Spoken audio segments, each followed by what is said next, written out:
Buenas tardes a todos. Vamos a comenzar la sesión de hoy, que como hemos dicho hace unos minutos, es la última sesión del trimestre.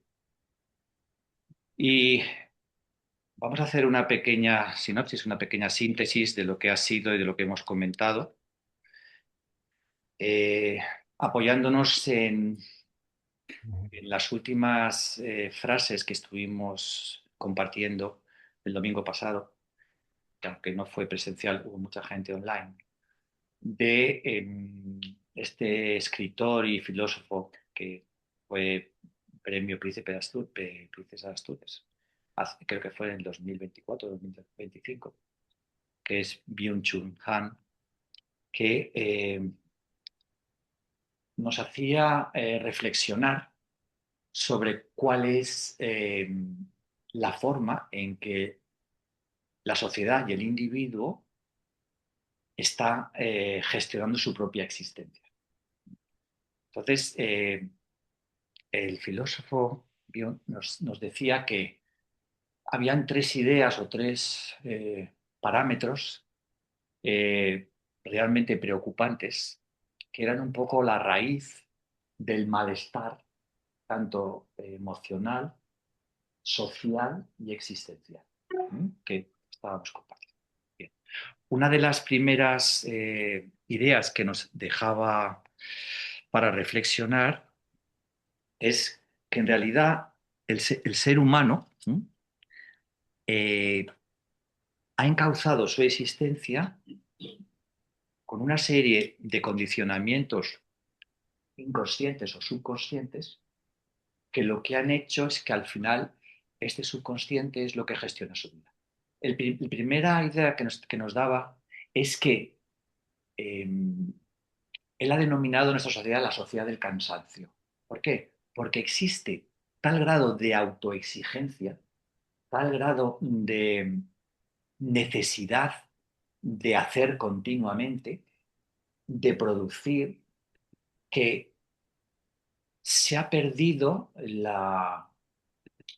la importancia y la necesidad o la valoración de lo que es la pausa, vivir de una forma más pausada, descansar, de tal manera que cuando estamos sin hacer nada o no tenemos nada en la mente para hacer, pensamos que estamos perdiendo el tiempo. ¿Mm? O sea, se ha producido una hiperexigencia en podríamos decir, la necesidad de estar siempre activo en cada momento, de ser no eficientes, sino súper eficientes, súper productivos. Que ese típico refrán que de alguna manera nos puede ayudar de que yo puedo, se ha convertido en yo debo.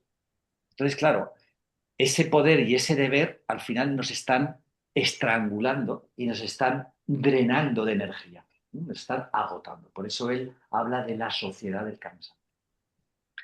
La segunda idea importante para reflexionar era la pérdida del silencio. Es decir, hoy en día no solo se refiere al silencio externo, que ya sabemos que siempre está y de bullicio, o sea, el ruido externo, la contaminación acústica, etcétera, etcétera, es cada vez más alarmante. Pero él no se refiere tanto a eso, sino que también a la pérdida del silencio interior. O sea, la capacidad que tiene el ser humano de parar, detenerse y generar la observación de uno mismo. Es decir, muchas veces ni siquiera nos paramos a al detenernos, escucharnos y preguntarnos, ¿cómo estoy? ¿Habéis hecho alguna esta pregunta? O sea, ¿tenéis tiempo al día para sentaros, generar silencio, dejar el lenguaje, el pensamiento y decir, ¿cómo me siento? ¿Cómo estoy? Eso ni siquiera, no nos planteamos eso. Eso no está dentro de nuestro horario del día, nuestro horario productivo, ¿no? O sea, no nos preocupamos por nuestro estado interior, por qué es lo que estoy sintiendo, cómo estoy procesando las emociones, etcétera, etcétera. Eso es muy importante. Es decir, el silencio interior nos permite generar el espacio en la mente para poder observarnos, conocernos, gestionarnos y, como hemos hablado en ese trimestre, la capacidad de autosanarnos. ¿Por qué? Porque ya entramos un poco en lo que hemos hablado este trimestre, el ser humano tiene una capacidad innata de autorregeneración, de autorreparación, de crecimiento celular. ¿Por qué? Porque existe algo que se llama la inteligencia somática o la inteligencia creativa del cuerpo, que generalmente lo que pasa con el ser humano es que debido a esa excitación constante, esa hiperactividad, ese estado de alarma constante que lo que produce, como decíamos, es una alteración del sistema nervioso, al final no se produce, estamos interfiriendo de alguna manera en nuestra propia curación y en nuestra propia reparación. ¿Bueno? Entonces, lo que hemos hablado en este trimestre es que es muy importante, primero, tener esa información, saber que tenemos la capacidad de autorregenerarnos, de sanarnos, de utilizar nuestra propia medicina interna y que no lo hacemos porque nos estamos, podríamos decir, como autosaboteando con esta dinámica de estar siempre en el famoso estrés, ¿no? El estrés crónico mantenido, esta autoexigencia que no tiene límite, esta falta de pausa, esta falta de silencio interior para conocernos, para sentirnos, para saber cómo estamos. Estas cosas lo que están creando es un estado permanente de alarma.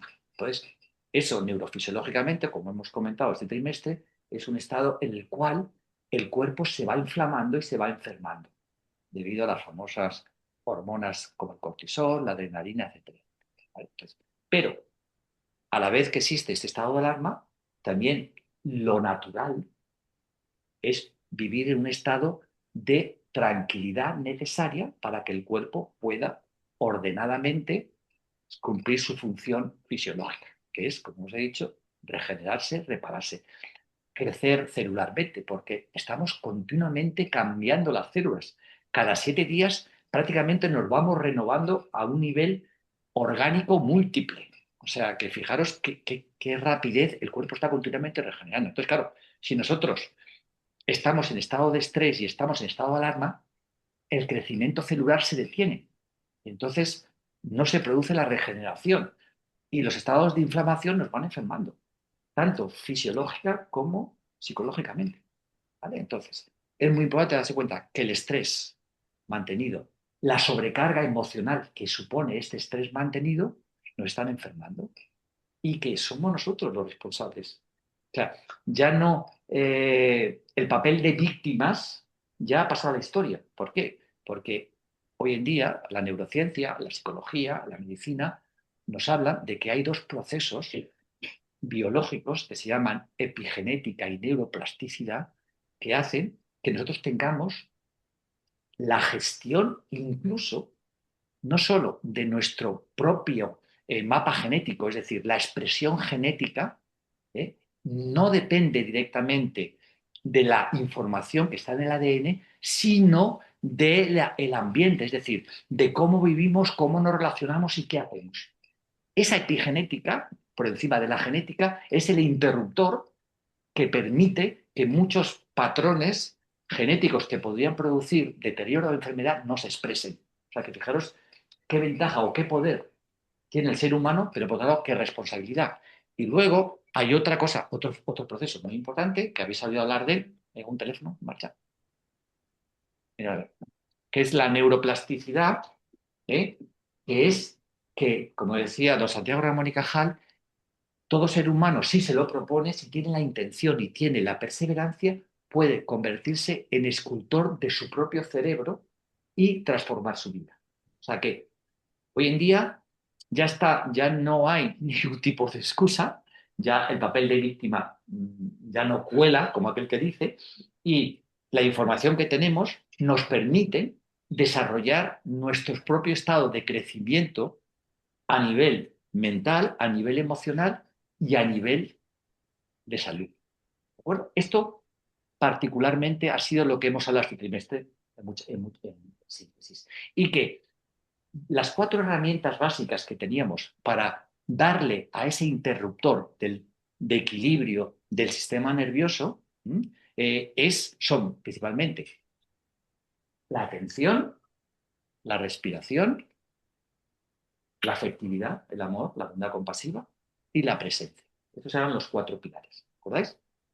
Durante este trimestre, como hemos abordado principalmente los dos y medio, podríamos decir, casi los 3 primeros pilares, que son, como vamos a hacer ahora en la práctica, la atención al cuerpo, la atención al momento presente, mindfulness, o sea, estar donde estamos. ¿Qué es el momento presente? El momento presente no es solamente la hora del reloj, o sea, no es la termodinámica del momento presente. El momento presente es lo que merece ser atendido, lo que es relevante en este momento. Porque si en este momento estamos compartiendo esta práctica de crecimiento personal o desarrollo, lo que no tiene sentido es que nuestra atención esté pensando lo que vamos a hacer mañana o lo que hicimos ayer, ¿no? Entonces, está el momento presente, ¿qué es? El momento presente es cuando la atención está en lo que es relevante. A la hora del reloj, lo relevante es estar aquí en este momento, atentos a este momento. Por lo tanto, el momento presente es lo que estamos haciendo, lo que está sucediendo en este momento y lo que estamos compartiendo. ¿Por qué? Porque si una persona me está hablando a mí, estamos compartiendo una información, lo relevante es escucharlo, no que me esté hablando y yo tenga la mente de otra cosa, ¿de acuerdo? Eso es estar en el momento presente. Y cuando esto lo practicamos de manera asidua, nuestro patrón neurológico, nuestras vías de interconexión celular del sistema nervioso se van transformando y pasamos de un estado psicológico y fisiológico de dispersión, de distracción, de falta de gestión, a todo lo contrario. Entonces, nos convertimos en artífices y escultores, arquitectos de nuestra propia vida. Somos inteligencia creativa. Y por último, antes de empezar con la práctica, recordaros, y también lo hemos hablado mucho este trimestre, es que en realidad, gracias, hemos hablado del sistema nervioso como autorregulador, hemos hablado de la epigenética, la capacidad que tenemos a través de lo que hacemos de transformar nuestra información genética del ADN, y hemos hablado de la neuroplasticidad, la capacidad que tenemos de cambiar nuestro cerebro, nuestra mente y nuestro estado emocional, que claro, eso es muy importante. Pero también es muy importante darnos cuenta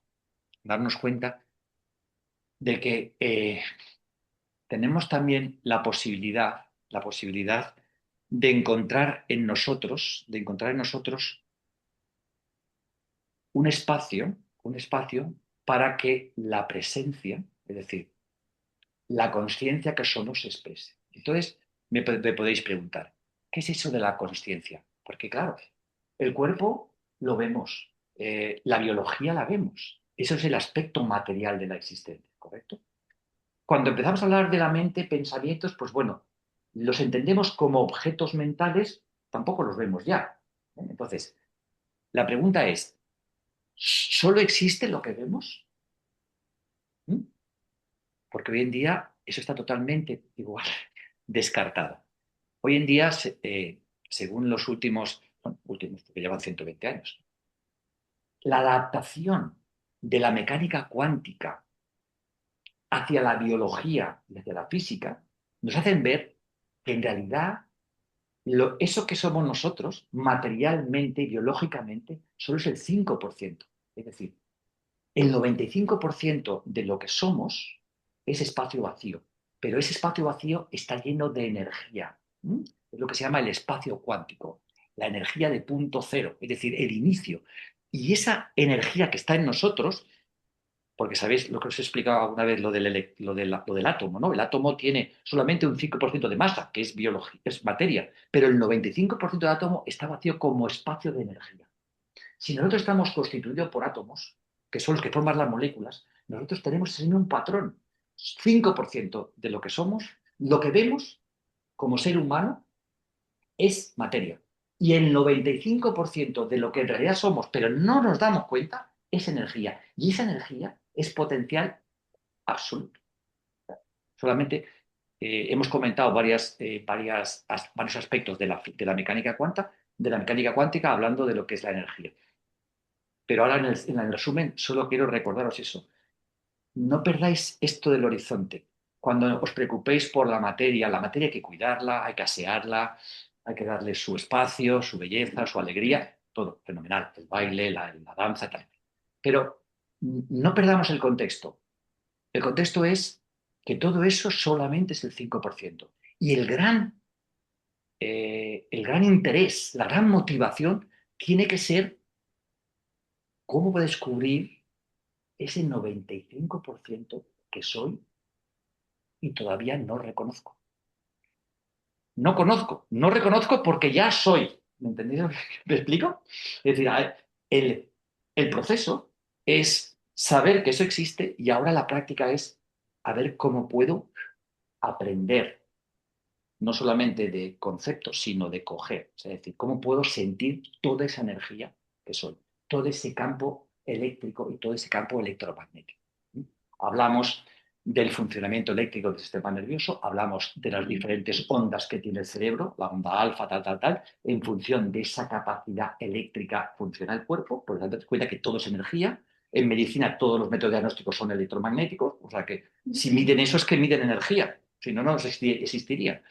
Y luego, muy importante, es que el corazón, de ahí viene la afectividad, el corazón tiene un campo electromagnético medido ya por institutos en todo el mundo, sobre todo en Estados Unidos, que dicen que el corazón tiene un campo electromagnético que alinea todo el cuerpo cuando somos conscientes de él y lo podemos de alguna manera percibir, que además se extiende fuera del cuerpo. Es decir, la famosa aura aquella que hablaban del campo electromagnético los esotéricos, resulta que es verdad. Es decir, que el corazón y el cuerpo humano tienen, por un lado, un campo electromagnético que se extiende hasta 2,5 metros. Es decir, que si yo genero lo que vamos a hacer ahora en la práctica, lo que hemos llamado la coherencia cardíaca, que es la alineación entre el cerebro, el corazón y el intestino, o sea, todo mi campo del sistema nervioso está alineado, está en coherencia, esa energía no solamente repara y reorganiza todo mi cuerpo, sino que se extiende fuera. ¿Qué importancia tiene eso? Pues mucha, porque la capacidad que tenemos de influir en nuestro mundo de relación es muy importante. Porque si nosotros estamos en coherencia, y eso implica una persona que habla con espacio, con calma, con serenidad, con afectividad, con presencialidad, influye mucho en las relaciones que tenemos con los demás y los resultados de las relaciones que tenemos, ¿no? Muchas veces sabéis que el problema que sucede es que cuando estamos fuera de coherencia o fuera de equilibrio, lo que hacemos es que reaccionamos en vez de respondemos, solo nos tenemos que meternos en problemas y en conflictos, ¿no? ¿Os suena esto, no? ¿Verdad? Pues entonces eso se puede cambiar generando coherencia interna y eso se puede practicar a través de las prácticas de coherencia cardíaca con la respiración y con la atención, que es lo que hemos estado haciendo este trimestre y lo que vamos ahora a repasar. Es interesante, esto es muy, muy interesante. ¿Vale? Bien, pues eso, no perdiendo de vista, y eso es el mensaje del trimestre, tenemos una capacidad ilimitada de, de inteligencia creativa, de medicina interior, de inteligencia sanadora, de interferir en el campo de energía de los demás, de generar una masa crítica luminosa, ya os diré por qué, luminosa, que permita que mejore y transforme nuestra relación humana y nuestra sociedad. Fijaros la responsabilidad no solo individual, sino colectiva, porque cuando hablamos de luminosa, y vamos a utilizar en la práctica a lo mejor la palabra luz tiene una connotación muy religiosa, muy espiritual. Pues eso también ya se ha trascendido. Resulta de que nosotros estamos continuamente absorbiendo lo que llamamos biofotones de luz y emitiendo biofotones de luz. Entonces, esto igual que hablábamos del campo electromagnético, que antiguamente decía, tenemos un aura de la energía. Digo, eso no, eso es verdad. Eso es un campo electromagnético. Pero lo de la luz es que en realidad nosotros estamos siempre absorbiendo luz y estamos emitiendo luz. Por eso existe esa capacidad de gestionar esa energía de luz para generar lucidez y para generar afectividad. La luz es energía. Entonces nosotros podemos inferir en nuestra mente, en nuestra salud, pero también en la salud de los demás. Por eso antiguamente se utilizaban prácticas luminosas o círculos de sanación o de curación. Y lo único que hacían sin saberlo, lo que estaban haciendo es utilizar su propia energía y su propia intención de grupo para que toda esa energía electromagnética y luminosa sirviera para mejorar el estado emocional, la salud, etcétera, etcétera, de uno mismo y de los demás. O sea, lo único que están haciendo los científicos, los médicos, los psicólogos, los neurocientíficos hoy en día es constatando con pruebas que lo que se hacía hace 1000 años es totalmente verídico y eficiente.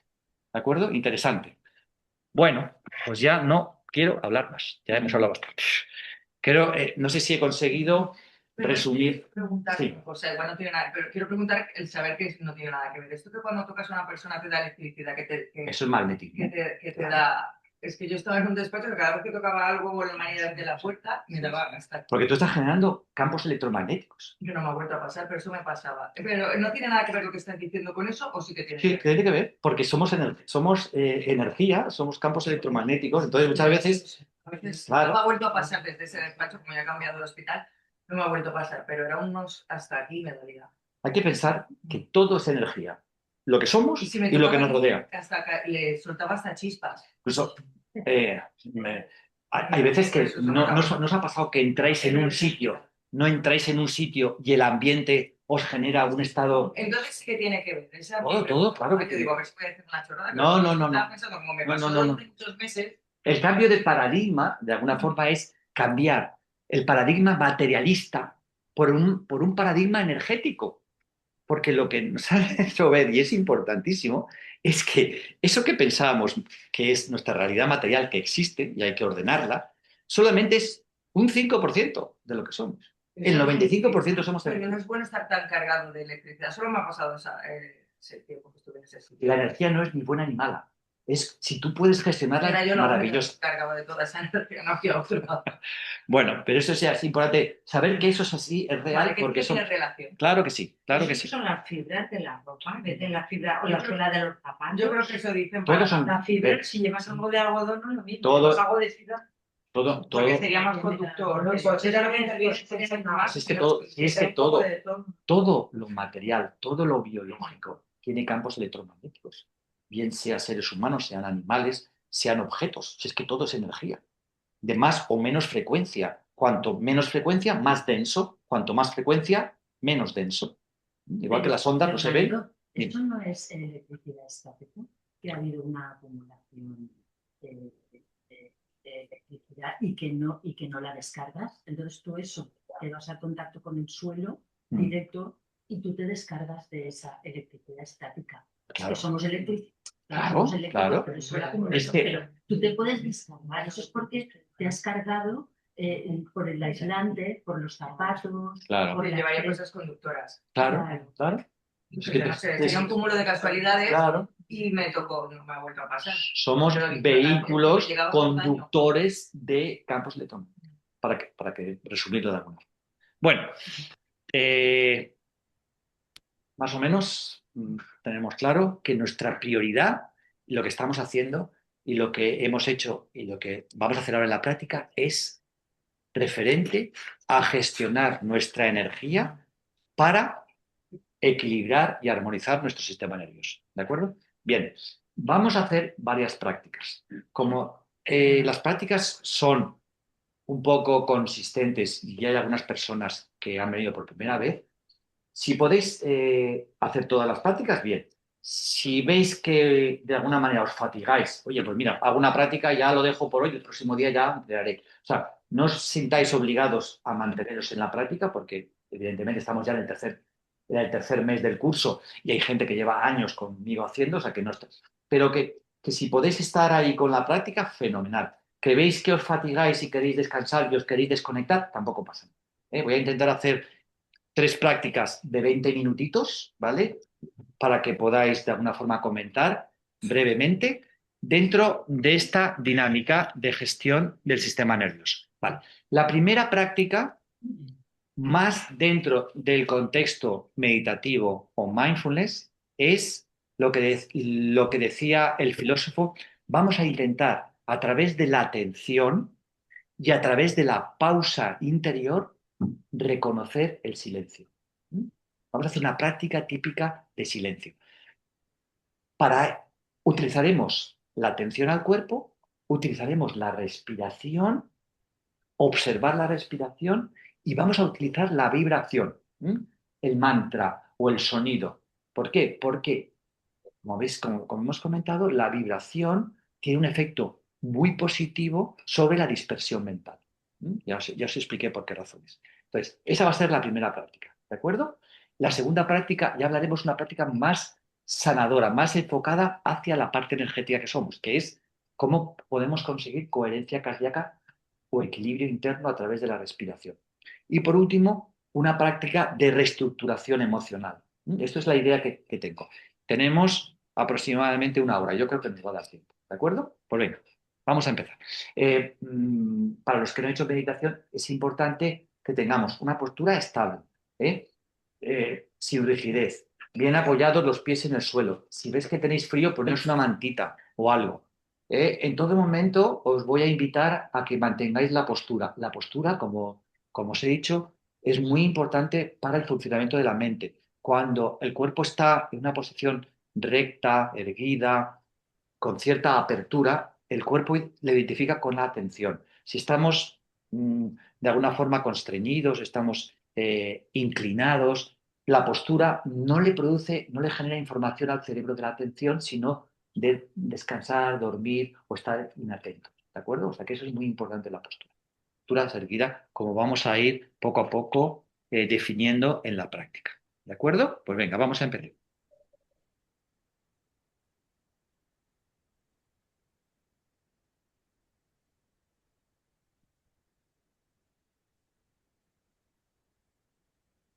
Ujú.